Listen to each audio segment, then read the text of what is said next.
tenemos allá una frase que habla de la mayor efectividad.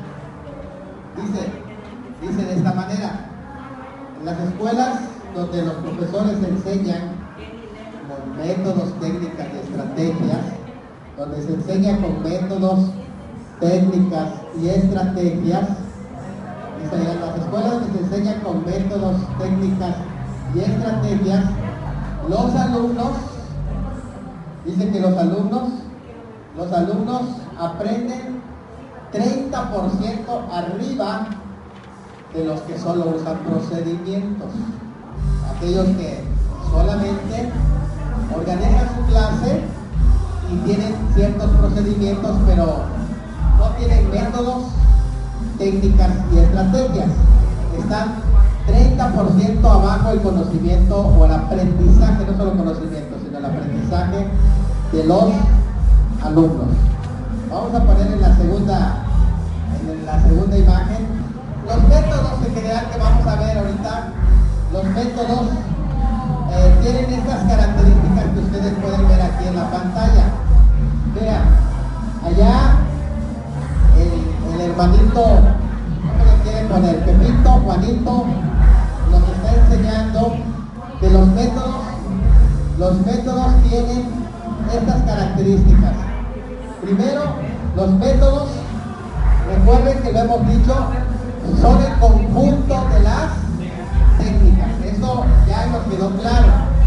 Pero también los métodos tienen un fin en su diseño, es decir, hay una razón para cada método.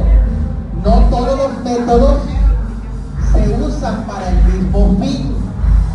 Hay algunos métodos que es un fin o están diseñados para armar proyectos, para resolver problemas, para analizar casos, están formados para adquirir habilidades o competencias, vamos a decir, laborales. Cada uno de ellos tiene diferente fin. Por esa razón, cuando tú vas a enseñar, dices, a ver, ¿qué es el método más adecuado para mi materia?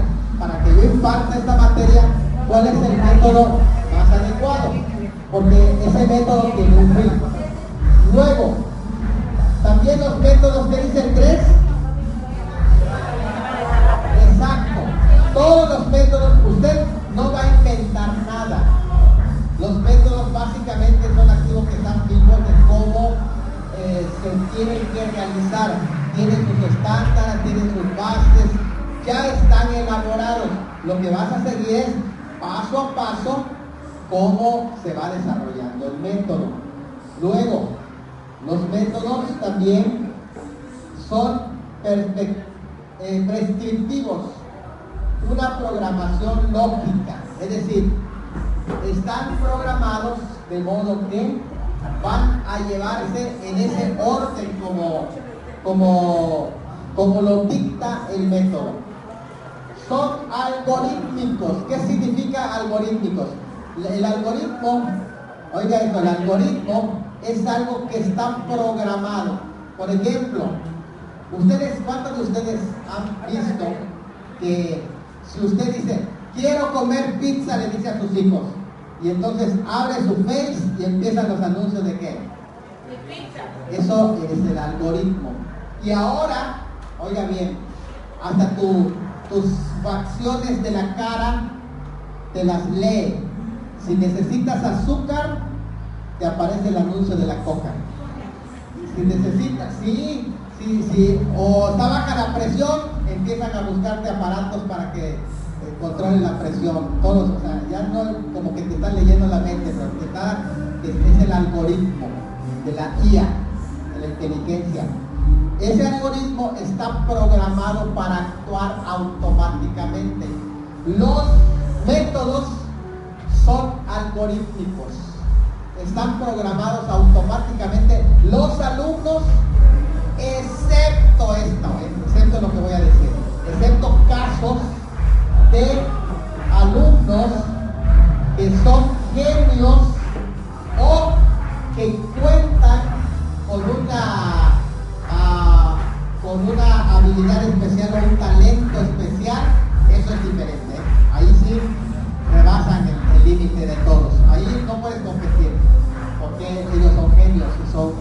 con una capacidad y una habilidad de talento natural. Luego, diferentes niveles de autenticidad. ¿Qué significa esto? Cada método tiene un nivel de porcentaje que va a dejar de enseñanza a tus alumnos. Luego, están respaldados por investigaciones científicas, de modo que son predictivas. Se puede saber qué es lo que va a lograr ese método. Es decir, hay datos anotados y también son indicadores, son marcadores de el nivel de aprendizaje. Vamos a dar un clic por allá. Estamos hablando de los métodos, las características de los métodos, y vamos a ver a esta presentación que nos está haciendo aquí el hermano Juan. El hermano Juan nos va a enseñar esto en esta hora. El hermano Juan dice grados de autenticidad. Y cuando dice grados de autenticidad, ¿qué está significando? Lo que está diciendo es, si yo voy a usar un método, debo de saber que tiene un grado de autenticidad. Si no uso método, no voy a tener un grado, pero si yo uso un método, voy a tener un grado de autenticidad. Esto no es mayor actividad, no son actividades, no es que vas a estar más activo en clase, o mayor lucididad, es decir, que sea tu clase divertida. No de eso se trata, sino de autenticidad. En este sentido, aquellos que buscan este lado pueden tener una inclinación ideológica de una clase. Cuando estoy hablando de ideología, estoy diciendo de algo que tú crees. Pero la verdad es que autenticidad es apego a la realidad. A diferencia de la ideología, es la estadística. Hay estadísticas, datos duros. Vean, una cosa es tener una ideología y otra cosa es tener datos estadísticos. La ideología no tiene datos estadísticos. La ideología es una creencia, pero puede tener filosofía, pero no tiene datos estadísticos. Los datos estadísticos es lo que te da el grado de ¿qué? Autenticidad. No es lo que tú piensas. Es que terminaste de dar clases y dices, ay, me siento tan bien con la clase que di. Pero ¿cómo evalúas que realmente tuvo autenticidad tu clase? O sea, está pegado a la realidad. ¿Sí? Trajo resultado, trajo efecto. Entonces en eso consiste. Bien, hay una fórmula. Por eso les decía que es científico, porque es una fórmula. Y la fórmula es la causa y efecto. Es la causa y efecto. X y Y. Vean ustedes, aquí están los métodos. El ABP, que es el de resolución de problemas, el de casos, el método de investigación, el método de proyecto y el método clínico. A medida que se van usando estos métodos, van aumentando, véanlo bien, van aumentando el nivel de aprendizaje. Este es el cerebro y las acciones y las habilidades. Aquí están los tres, ¿ven? Aquí están los cognitivos, los afectivos y los psicomotrices. Aquí están, vean, aquí están. Van aumentando, ¿cómo? ¿Cómo aumentan cognitivos, afectivos y psicomotrices? Si tú aplicas el método de ABP, aumentan un buen tanto. Pero si aplicas el método de casos, aumenta más. Pero si aumentas y aplicas el método de investigación, miren, sube. Y el de proyecto se eleva, pero el clínico se revienta. ¿Esto qué quiere decir? Quiere decir esto. La autenticidad dispara la potencia del proceso. Mientras más autenticidad tiene el método, más van a aprender tus alumnos. Podemos definirlo en esto. La causa es el método y el efecto, que es la variable dependiente de esta causa, va a aumentar dependiendo del método que tú utilices. No sé si me estoy explicando. Depende del método que tú utilices, es el grado de autenticidad que tú vas a tener. El grado de autenticidad lo determina ¿qué? El método, exactamente. El método que utilices. Así que procura elegir un buen método para que tengas mayor efectividad. A mayor autenticidad, ¿cómo dice la fórmula? Mayor poder estadístico. Estadístico, aquí está. La estadística va a aumentar el conocimiento psicomotriz y el afectivo de tus alumnos. A mayor poder estadístico, mayor desarrollo de la competencia de tus alumnos. ¿Por qué? Porque está demostrando estadísticamente que tu método está dando resultados. Y eso está comprobado científicamente, estadísticamente. ¿Alguna pregunta con esto, hermano? Porque es muy importante. Hacia adelante. Perdón, los métodos así como están ordenados no quiere decir que sean escalonados. No, sí son. Sí son. Sí son. Primero, así como en el mismo orden que lo vio. Primero el ABP, que es el de solución de problemas. Ese método es muy bueno, pero y trae resultados, solo que recuerden que ese método va a tener un nivel de resultado. Ahora, cuando tú pones el método de casos reales, sube un poquito más, porque está basado en la realidad. Y cuando tú le metes proyectos, se dispara.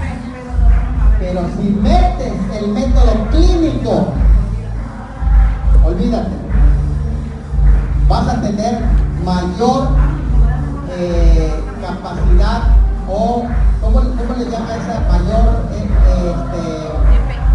¿cómo? Sí, resultado, pero ahí dice competencias, mayor competencia vas a tener de tus alumnos, van a ser más competentes en el área que lo están preparando.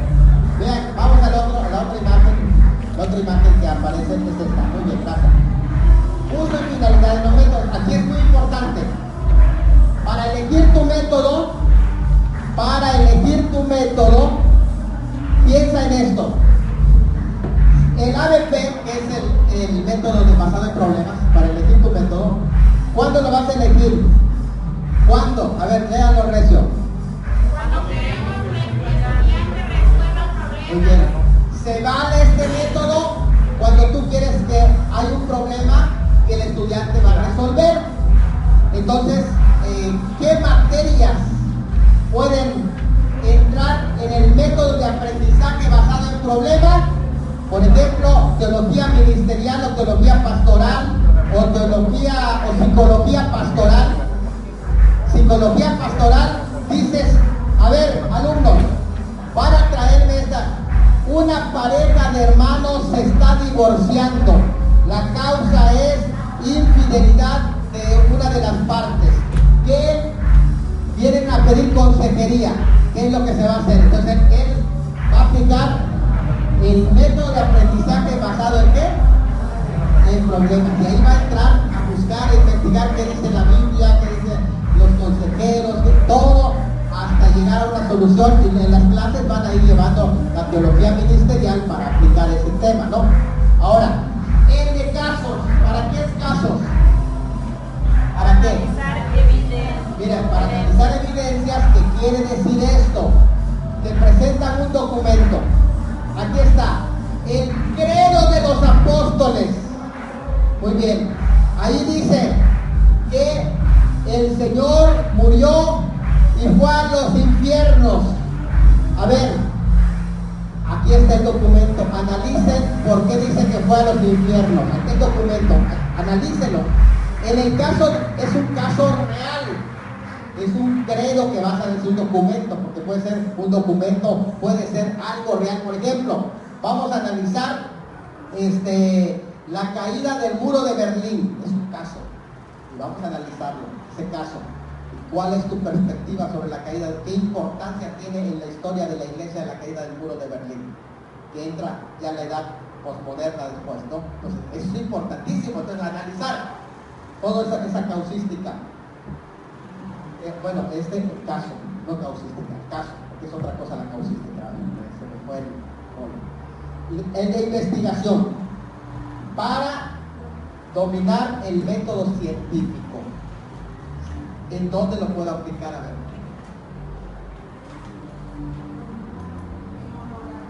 Monografías, se puede aplicar. ¿En qué otro? De historia tal vez puede hacerse alguna investigación y otras materias donde pueda aterrizarse. Fíjate que de historia ya tenemos varias formas, ¿verdad? Y proyectos para satisfacer necesidades. Fíjate, proyectos son tres cosas. Plantación de iglesias. En el proyecto plantación de iglesias, súper, me encanta. Misiones, en misiones. Evangelismo. ¿Qué más? Proyectos, ¿eh? Van a hacer una plantación de un proyecto, qué maravilloso, ¿eh? También, por ejemplo, en misiones se pueden hacer, escuchen esto, hermano, proyectos de tipo social también. Proyectos de tipo social también se pueden hacer en ese sentido. Y el último es clínico, para desarrollar competencias en grado de máximo realismo, es decir, que vas a poner a la persona a hacer las cosas.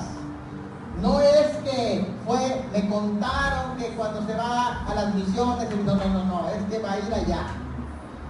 Me contaron que comen mono, pues no se lo van a contar, lo va a comer. Allí va a estar. Ese es el área real, clínico, va a ser en presencia. Entonces, ¿en dónde lo pueden aplicar? A ver. Evangelismo también es muy importante. Fíjense qué interesante es el evangelismo, se puede hacer el evangelismo personal. Y hay que hacer, hermano, un reporte, ficha de reporte. Muy bien. Vamos a dejar esta explicación hasta aquí y quiero dejar lugar a una hermana porque yo creo que es importantísimo. Mi hermana tiene una especialidad en andragogía, es decir, en la enseñanza del adulto mayor, y quiero que comparta un poquito el tema de los métodos, cómo lo están utilizando ellos también, su experiencia en este tema, tengamos una idea de cómo elegir nuestro método. Después de esto vamos a pasar a las estrategias, ¿está bien? Mi hermana María. Fuerte el aplauso, hermanos. La bendición. No cualquiera, ¿eh? La verdad, yo les voy a decir esto. Yo estudié la materia de andrología, pero no había tenido la oportunidad de tener a alguien que sea especialista en esta materia. Así que para mí es una bendición para estar hablando. Dios les bendiga, hermano. El método que yo ocupo en lo que es la educación andragógica, como se refiere a la educación de los adultos, ¿no? Es muy diferente a la educación pedagógica, porque, como le decía el pastor, con la educación pedagógica batallamos menos que con la andragógica, porque la adulto ya tiene bien formado su carácter. Entonces, si nosotros le explicamos cómo es y se rompe la pieza, yo lo voy a aprender como yo quiero o como yo sé. Entonces, tenemos que manejar diferentes tipos de caracteres. Entonces, cuando nosotros nos damos un tema o una técnica que tenemos que desarrollar, hacemos lo siguiente. Primero que nada, pues yo hago mis manuales, de la clase que voy a enseñar, hago mis manuales, pongo el paso a paso todo lo que es la teoría, porque debemos de tener una teoría.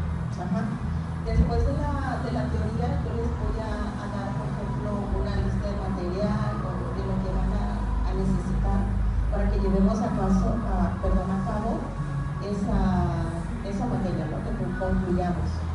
Después de esto, ya nos vamos a preguntas, retroalimentación de todo lo que fue la teoría. Después de la teoría, de la retroalimentación, ya nos vamos a ir a la práctica. Ya en la práctica hay alumnos que son visuales, otros que son prácticos.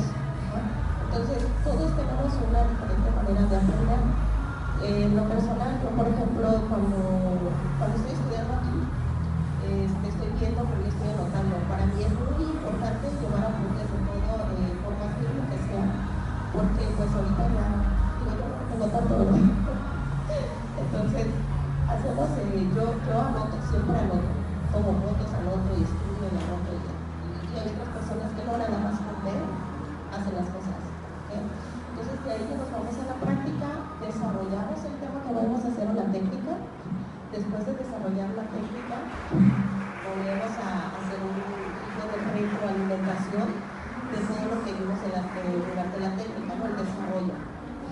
Ya después de aquí, lo que vamos a hacer de la práctica, vamos a tomar, vamos a hacer como un grupo, vamos a hacer grupos o equipos y tenemos que trabajar en equipos, haciendo la práctica entre 2 personas o 3 o 4. ¿Sí? Ya después de que hacemos la práctica entre equipos, nos vamos otra vez a retroalimentación y la persona, por ejemplo, que no pudo aprender o se le dificultó tomar bien la clase o que no puso atención con X o Y, ¿no? Yo en lo personal la siento conmigo y le digo, a ver, ¿en qué fallaste? ¿Qué fue lo que no aprendiste? Entonces ya después de ahí, pues ya yo me dedico a una o 2 o 3 alumnos, pero yo ya estoy consciente de que los niños se nos ya aprendieron. ¿Sí? Entonces, esas son las técnicas que yo veo por fuera. Ahora, me llama mucho la atención lo que dijo la hermana Chumira, sobre lo que es la materia de homilética. Digo, es una materia que a mí me gusta bastante. Y pues yo lo que he investigado acerca de esta materia es que se aconseja hacer un sermón bíblico. El sermón bíblico acerca de las técnicas, de los métodos que nos está hablando el pastor, de lo que es el procedimiento. Yo lo veo como que se desarrollará una clase, ¿no? La clase, en el inicio, debemos de ir por tiempos. Aquí podemos poner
también cuando vamos haciendo los espejo desarrollamos nuestro propio estilo de cómo exponerlo, cómo predicar, ¿no?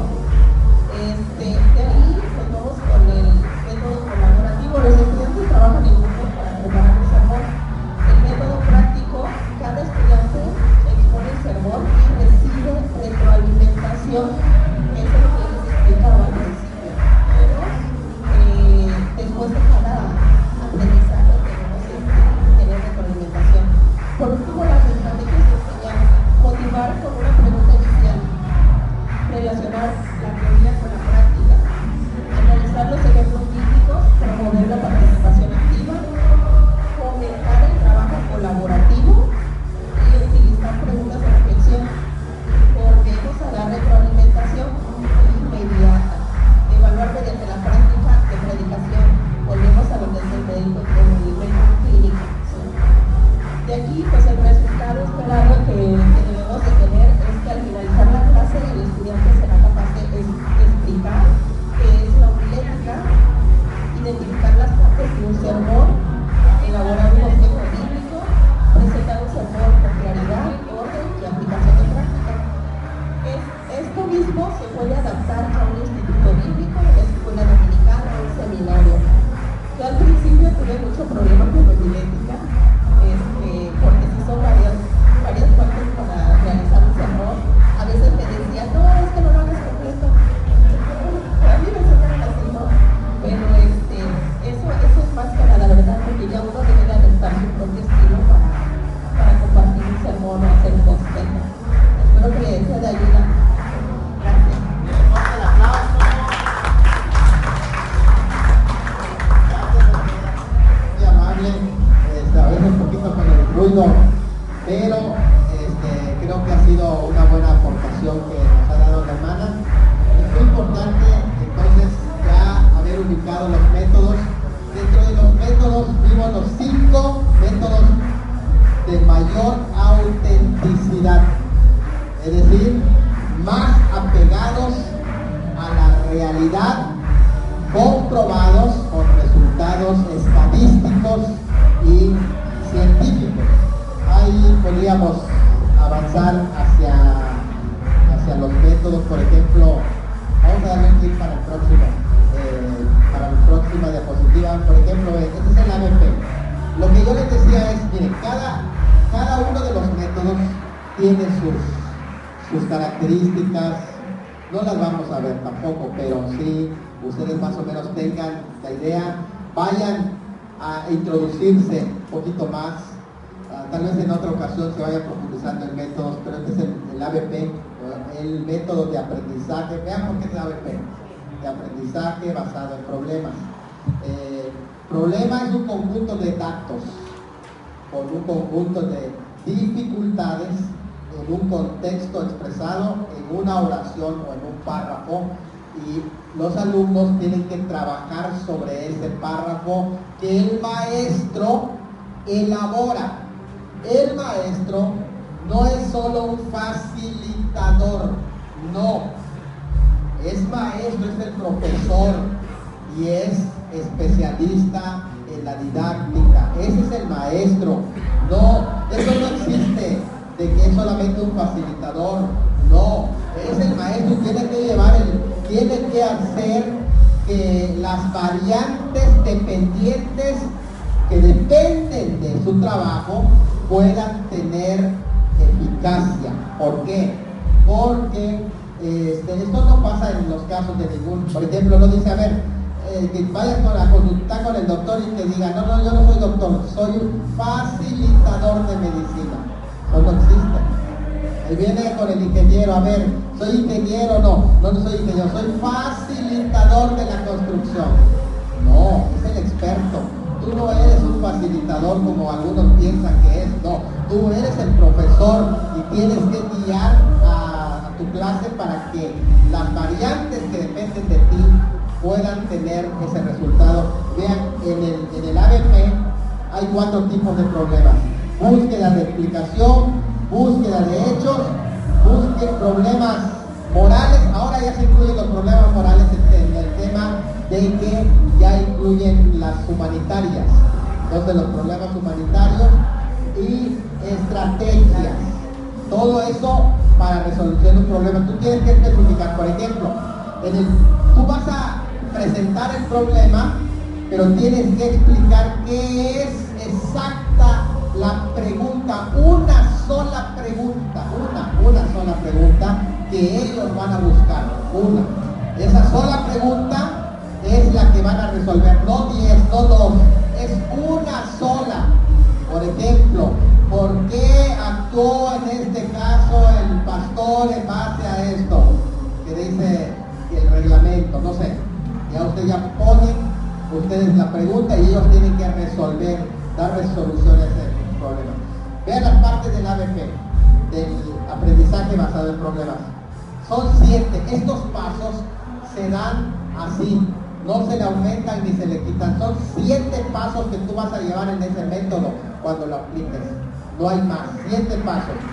Planteo del problema, la pregunta específica que se está buscando, conocimiento previo, clarificación de la pregunta con precisión más exacta, autoestudio en colaboración, aquí ya en grupo, y después discusión donde todos aportan para responder y ya van armando el conjunto de la respuesta, y por último la aplicación ya con la respuesta del problema. Por eso así se hace el tema del ABP.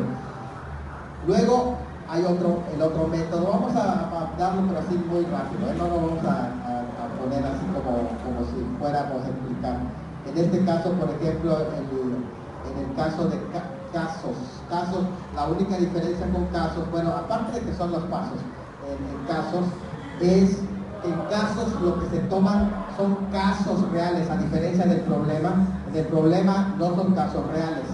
En lo que son el método por casos, resolución de casos, que es el siguiente, en ese tema, lo que es la resolución de casos son casos reales, documentos reales, personas reales, que se presentan allá y que se tiene que hacer un análisis también. Vamos al otro tema que aquí aparece, que es, a ver, el próximo que es el otro método, el método de aprendizaje por investigación-acción. También tiene sus formas de hacerlo, es toda una metodología, no se inventa nada, hermanos, hay una metodología. Y los principales pasos son 7, pero por ejemplo, ya para hacer estudios más profundos, a profundidad, ya se aumentan una lista más, hasta 12, 13 puntos en la resolución de lo que son problemas de investigación. Aquí están los tipos de investigación, eso se ve mucho en el tema de monografía y de tesis. En la materia de tesis se ve mucho este tema. Ahí hemos abundado esta vez los que fueron a sufrir con nosotros en la materia de tesis, ¿verdad? Vieron todo esto, vieron los pasos de la investigación, eso ya se lo saben, los tipos de todo eso, ¿verdad? Vamos al otro que es básicamente el método de aprendizaje por proyectos. Son 4 etapas nada más que se dan de los proyectos, no más ni menos tampoco, son estándares de cómo se trabajan el tema de proyectos. El tema de proyectos es algo muy bonito, muy precioso también, y se hace, primero es diseñar o delimitar el proyecto, planificar el proyecto, ejecutar el proyecto y evaluar el proyecto. Es todo lo que se hace, no se hace más que esto.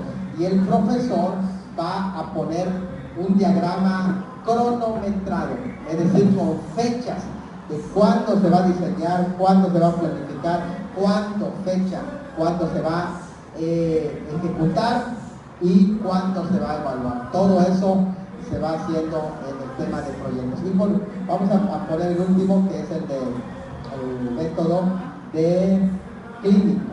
El método clínico, que es importante, hay 2 formas. Se le llama imperfecto cuando es una simulación. el método clínico cuando es una simulación. Te voy a poner un ejemplo, La simulación es como lo que hacen cuando se simulan, hacen simulacros de sismos, simulacro de una vez me agarró el simulacro del sismo en México y estaba yo hospedado hasta el 5º piso y allí veníamos corriendo a toda velocidad. Bueno, pero simulacros, por ejemplo, vean, ¿cuántos de ustedes participaron, por ejemplo, si hicieron ceremonia de Santa Cena y se hizo un simulacro de Santa Cena o de bautismo y se hizo un simulacro? Bueno, pues eso es simulacro, pero lo real, la vida real, el perfecto es cuando se aplica en la vida real, no es un simulacro. El imperfecto es cuando es un simulacro lo que se hace, pero en la vida real, cuando se aplica en la vida real, eso no es un simulacro. Y eso es el método clínico en forma perfecta, cuando se aplica en la vida real y puedes ver todos los errores que pueden surgir y ahí agarran la experiencia. Las personas que estudian con el método clínico adquieren capacidades, adquieren habilidades, adquieren automáticamente una formación profesional.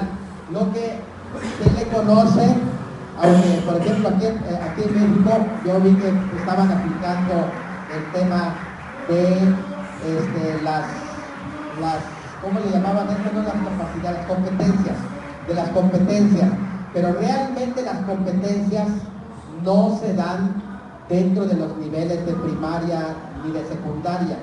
Las competencias se dan en el ramo profesional porque lo que se está buscando es competencia laboral. Competencia laboral. En el caso de los niños no se puede hacer eso porque no se está buscando competencia laboral. Competencia laboral para que puedan ellos desempeñar una función. En el caso de los ministros sí se pueden formar las competencias. Sí, el método clínico se aplica, por ejemplo, ya decían hace rato, ¿no? a la homilética. ¿Cómo se va a formar? Pues predicando. ¿Cómo va a formar su exégesis? Pues presentando una exégesis escrita o defendiendo su tesis. Entonces es así como se va haciendo el trabajo de formar competencias que va a ir al campo pastoral 6 meses, va a trabajar en el campo pastoral para hacer su servicio y va a dedicarse 6 meses a trabajar para hacer su servicio, y entonces empieza a agarrar la competencia. Eso es la competencia. ¿Sí? Así es como se va formando la competencia y el método clínico. Muy bien.